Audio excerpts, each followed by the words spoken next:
Leitura da Bíblia do dia 11 de abril. O livro de Josué, capítulos 3 e 4, dentro do roteiro de leitura da Bíblia em um ano. Levantou-se, pois, Josué de madrugada, e tendo ele e todos os filhos de Israel partido de Sitim, vieram até ao Jordão, e pousaram ali, antes que passassem. Sucedeu, ao fim de 3 dias, que os oficiais passaram pelo meio do arraial e ordenaram ao povo, dizendo: Quando virdes a arca da aliança do Senhor vosso Deus, e que os levitas, sacerdotes, a levam, partireis vós também do vosso lugar, e a seguireis. Contudo, haja a distância de cerca de 2.000 côvados entre vós e ela. Não vos chegueis a ela, para que conheçais o caminho pelo qual haveis de ir, visto que por tal caminho nunca passastes antes. Disse Josué ao povo: Santificai-vos, porque amanhã o Senhor fará maravilhas no meio de vós. E também falou aos sacerdotes, dizendo: Levantai a arca da aliança e passai adiante do povo. Levantaram, pois, a arca da aliança e foram andando adiante do povo. Então disse o Senhor a Josué: Hoje começarei a engrandecer-te perante os olhos de todo o Israel, para que saibam que, como fui com Moisés, assim serei contigo. Tu, pois, ordenarás aos sacerdotes que levam a arca da aliança, dizendo: Ao chegardes à borda das águas do Jordão, parareis aí. Então disse Josué aos filhos de Israel: Chegai-vos para cá e ouvi as palavras do Senhor vosso Deus. Disse mais Josué: Nisto conhecereis que o Deus vivo está no meio de vós, e que de todo lançará de diante de vós os cananeus, os heteus, os heveus, os ferezeus, os girgazeus, os amorreus e os jebuseus. Eis que a arca da aliança do Senhor de toda a terra passa o Jordão diante de vós. Tomai, pois, agora 12 homens das tribos de Israel, um de cada tribo, porque há de acontecer que, assim que as plantas dos pés dos sacerdotes que levam a arca do Senhor, o Senhor de toda a terra, pousem nas águas do Jordão, serão elas cortadas, a saber, as que vêm de cima, e se amontoarão. Tendo partido o povo das suas tendas para passar o Jordão, levando os sacerdotes a arca da aliança diante do povo, e, quando os que levavam a arca chegaram até ao Jordão, e os seus pés se molharam na borda das águas, porque o Jordão transbordava sobre todas as suas ribanceiras todos os dias da sega, pararam-se as águas que vinham de cima. Levantaram-se num montão, muito longe da cidade de Adã, que fica ao lado de Sartã, e as que desciam ao mar da Arabá, que é o mar salgado, foram de todo cortadas. Então passou o povo defronte de Jericó. Porém, os sacerdotes que levavam a arca da aliança do Senhor pararam firmes no meio do Jordão, e todo o Israel passou a pé enxuto, atravessando o Jordão. Capítulo 4. Tendo, pois, todo o povo passado o Jordão, falou o Senhor a Josué, dizendo: Tomai do povo 12 homens, um de cada tribo, e ordenai-lhes, dizendo: Daqui do meio do Jordão, do lugar onde parados pousaram os sacerdotes os pés, tomai 12 pedras, e levai-as convosco e depositai-as no alojamento em que haveis de passar esta noite. Chamou, pois, Josué os 12 homens que escolhera dos filhos de Israel, um de cada tribo, e disse-lhes: Passai adiante da arca do Senhor vosso Deus ao meio do Jordão, e cada um levante sobre o ombro uma pedra, segundo o número das tribos dos filhos de Israel, para que isto seja por sinal entre vós. E quando vossos filhos no futuro perguntarem, dizendo: Que vos significam estas pedras? Então lhes direis que as águas do Jordão foram cortadas diante da arca da aliança do Senhor. Em passando ela, foram as águas do Jordão cortadas. Estas pedras serão para sempre por memorial aos filhos de Israel.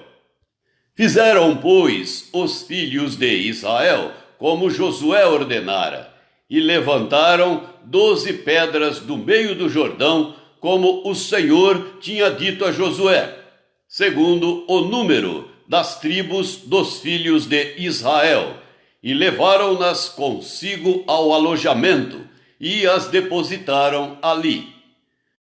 Levantou Josué também 12 pedras no meio do Jordão, no lugar em que, parados, pousaram os pés os sacerdotes que levavam a arca da aliança, e ali estão até ao dia de hoje.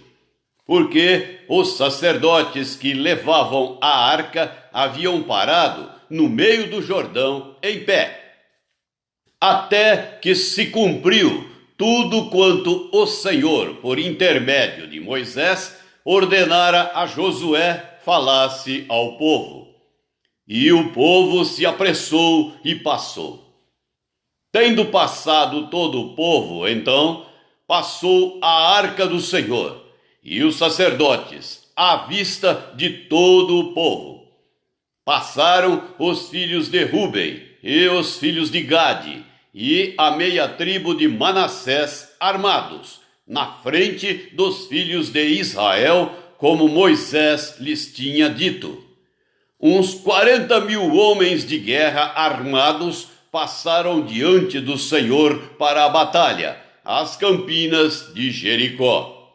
Naquele dia, o Senhor engrandeceu a Josué na presença de todo o Israel, e respeitaram-no todos os dias da sua vida, como haviam respeitado a Moisés. Disse, pois, o Senhor a Josué: Dá ordem aos sacerdotes que levam a arca do testemunho, que subam do Jordão. Então ordenou Josué aos sacerdotes, dizendo: Subi do Jordão. Ao subirem do meio do Jordão, os sacerdotes que levavam a arca da aliança do Senhor, e assim que as plantas dos seus pés se puseram na terra seca, as águas do Jordão se tornaram ao seu lugar, e corriam, como dantes, sobre todas as suas ribanceiras. Subiu, pois, do Jordão o povo no dia 10 do primeiro mês, e acamparam-se em Gilgal, do lado oriental de Jericó.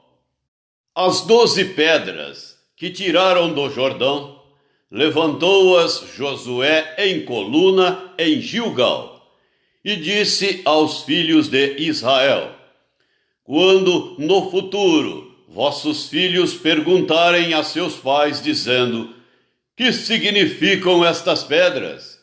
Fareis saber a vossos filhos, dizendo: Israel passou em seco este Jordão.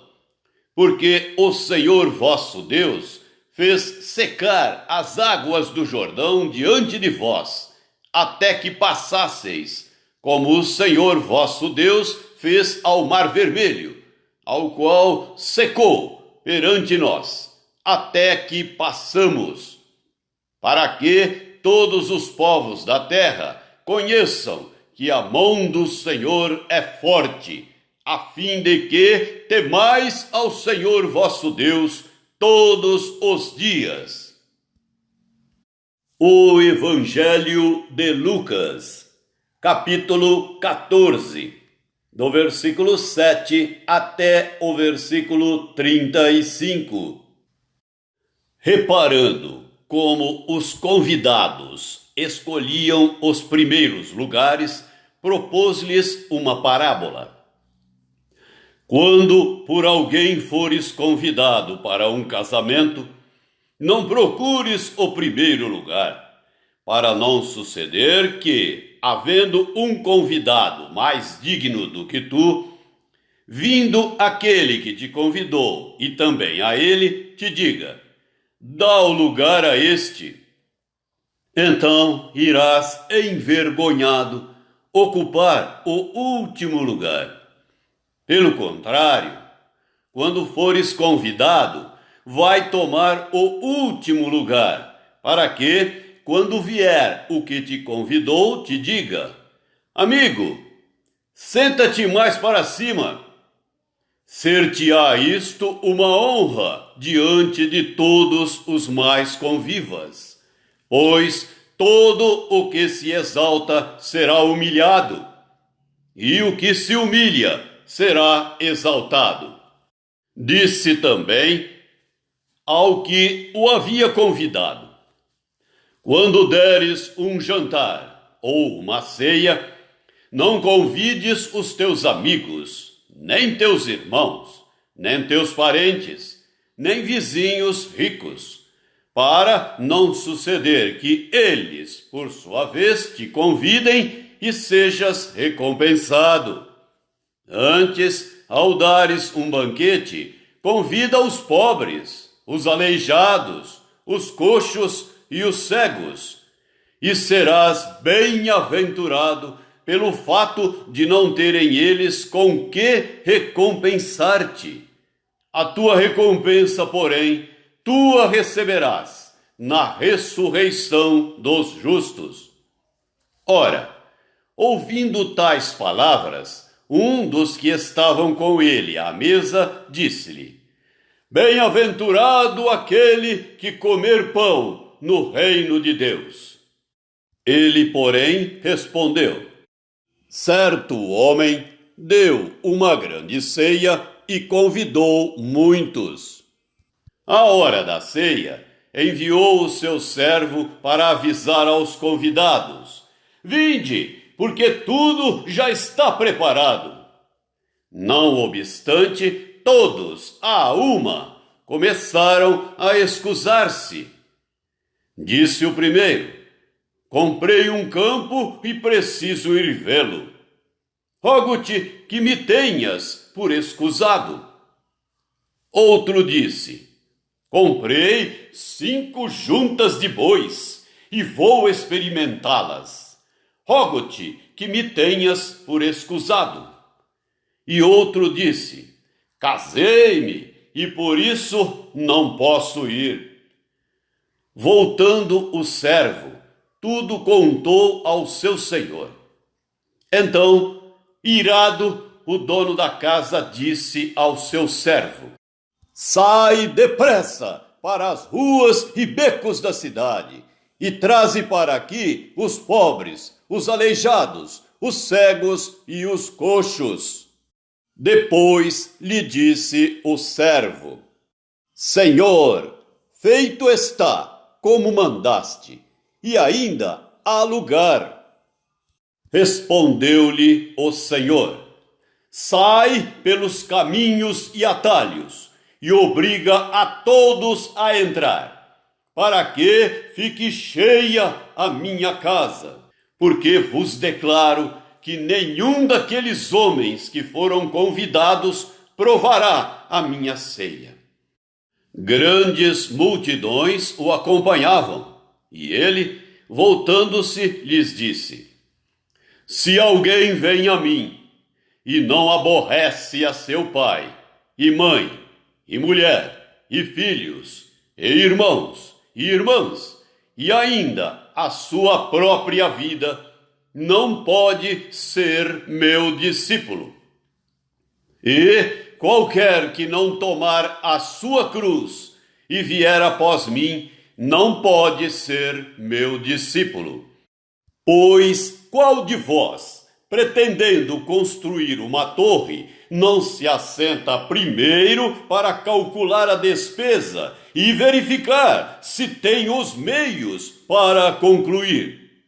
Para não suceder que, tendo lançado os alicerces e não a podendo acabar, todos os que a virem zombem dele, dizendo: Este homem começou a construir e não pôde acabar. Ou qual é o rei que, indo para combater outro rei, não se assenta primeiro para calcular se com 10.000 homens poderá enfrentar o que vem contra ele com 20.000? Caso contrário, estando o outro ainda longe, envia-lhe uma embaixada pedindo condições de paz. Assim, pois, todo aquele que dentre vós não renuncia a tudo quanto tem, não pode ser meu discípulo. O sol é certamente bom, caso, porém, se torne insípido, como restaurar-lhe o sabor? Nem presta para a terra, nem mesmo para o monturo. Lançam-no fora. Quem tem ouvidos para ouvir, ouça. Salmo 80. Dá ouvidos, ó pastor de Israel, tu que conduzes a José como um rebanho, tu que estás entronizado acima dos querubins, mostra o teu esplendor. Perante Efraim, Benjamim e Manassés, desperta o teu poder e vem salvar-nos. Restaura-nos, ó Deus, faze resplandecer o teu rosto e seremos salvos. Ó Senhor, Deus dos exércitos, até quando estarás indignado contra a oração do teu povo? Dás-lhe a comer pão de lágrimas e a beber copioso pranto. Constitui-nos em contendas para os nossos vizinhos, e os nossos inimigos zombam de nós a valer. Restaura-nos, ó Deus dos exércitos, faze resplandecer o teu rosto e seremos salvos. Trouxeste uma videira do Egito, expulsaste as nações e a plantaste. Dispuseste-lhe o terreno. Ela deitou profundas raízes e encheu a terra. Com a sombra dela, os montes se cobriram, e com os seus sarmentos, os cedros de Deus. Estendeu ela a sua ramagem até ao mar, e os seus rebentos até ao rio. Por que lhe derribaste as cercas, de sorte que a vindimam todos os que passam pelo caminho? O javali da selva a devasta, e nela se repastam os animais que pululam no campo. Ó Deus dos exércitos, volta-te, nós te rogamos. Olha do céu e vê, e visita esta vinha. Protege o que a tua mão direita plantou, o sarmento que para ti fortaleceste. Está queimada, está decepada. Pereçam os nossos inimigos pela repreensão do teu rosto. Seja a tua mão sobre o povo da tua destra, sobre o filho do homem que fortaleceste para ti. E assim não nos apartaremos de ti. Vivifica-nos e invocaremos o teu nome. Restaura-nos, ó Senhor, Deus dos exércitos. Faze resplandecer o teu rosto e seremos salvos. Provérbios 12, versículos 27 e 28. O preguiçoso não assará a sua caça, mas o bem precioso do homem é ser ele diligente. Na vereda da justiça está a vida, e no caminho da sua carreira não há morte.